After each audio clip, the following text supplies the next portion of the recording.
Now, hmm.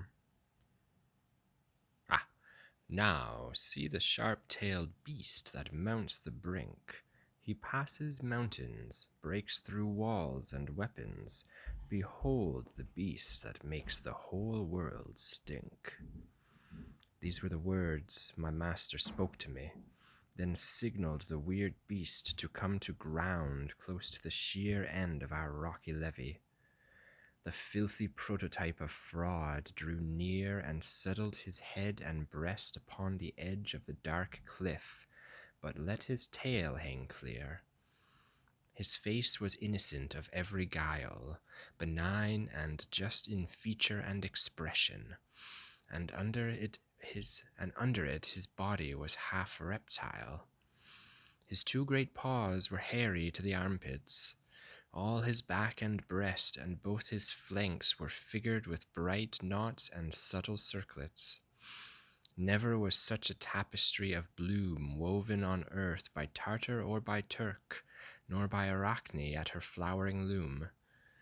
As a fairy sometimes lies along the strand, part beached and part afloat, and as the beaver up yonder in the guzzling German's land squats halfway up the bank when a fight is on, just so lay that most ravenous of beasts on the rim which bounds the burning sand with stone. His tail twitched in the void beyond that lip, thrashing and twisting up the envenomed fork which, like a scorpion stinger, armed the tip. My guide said, "It is time now we drew near that monster, and descending on the right we moved 10 paces outward to be clear of sand and flames. And when we were beside him, I saw upon the sand a bit beyond us some people crouching close to the brim." The master paused. "That you may take with you the full experience of this round," he said. "Go now and see the last state of that crew. But let your talk be brief, and I will stay and reason with this beast till you return, that his strong back may serve us on our way." So further yet along the outer edge of the seventh circle I moved on alone, and came to the sad people of the ledge. Their eyes burst with their grief, their smoking hands jerked about their bodies, warding off now the flames and now the burning sands. Dogs in summer bit by fleas and gadflies, jerking their snouts about, twitching their paws now here, now there, behave no otherwise. I examined several faces there among that sooty throng, and I saw none I knew, but I observed that from each neck there hung an enormous purse, each marked with its own beast and its own colors like a coat of arms. On these their streaming eyes appeared to feast.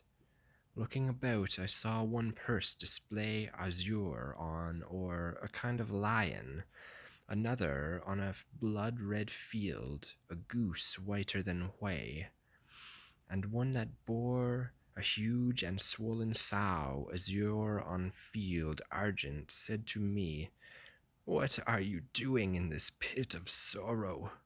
Leave us alone, and since you have not yet died, I'll have you know my neighbor Vitiliano has a place reserved for him here at my side. A Paduan among Florentines, I sit here while hour by hour they nearly deafen me, shouting, 'Send us the sovereign cavalier with the purse of the 3 goats.'"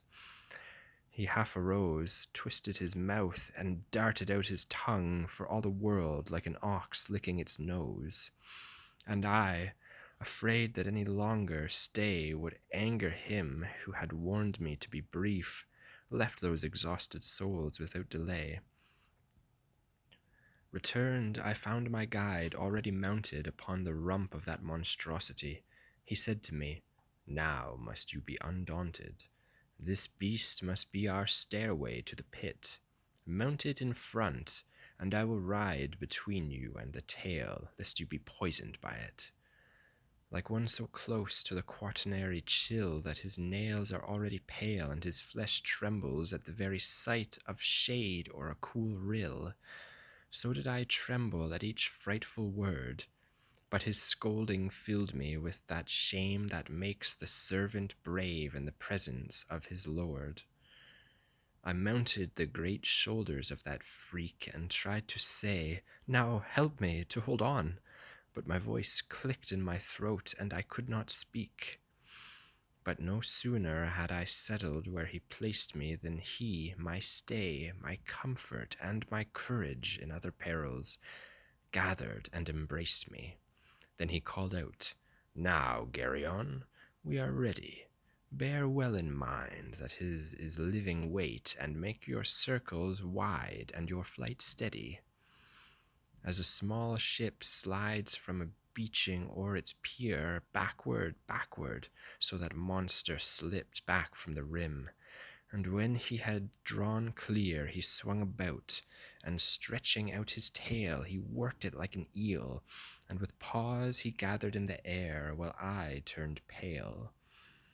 I think there was no greater fear the day Phaethon let loose the reins and burned the sky along the great scar of the Milky Way, nor when Icarus, too close to the sun's track, felt the wax melt, unfeathering his loins, and heard his father cry, "Turn back, turn back," than I felt when I found myself in air, afloat in space with nothing visible but the enormous beast that bore me there.